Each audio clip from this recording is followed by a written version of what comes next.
for those who are, uh, have dreams and that sort of thing, journal your dreams. I have Bishop Cecilia Greenbar. She had did a journal or a book or whatever where she said for people to journal their dreams, and people like, oh, I have crazy dreams or whatever, but she says just journal them, and people did really start to begin to see that there was some rhyme and reason to their dreams. And it's like, how do I say it? It's like God sometimes can't physically come down and talk to you, but how can he get to you?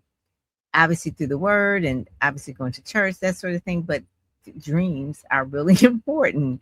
And Right. so keeping track of that is really important.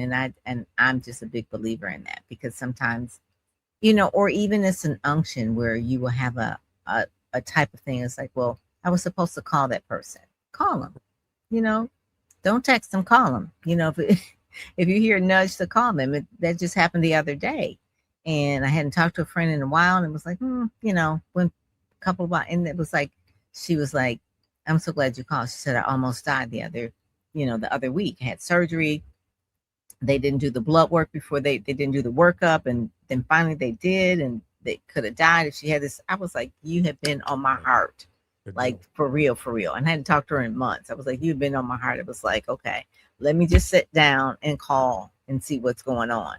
Obviously when they're on your heart, to pray for them, but then also to reach out and call if you can do that.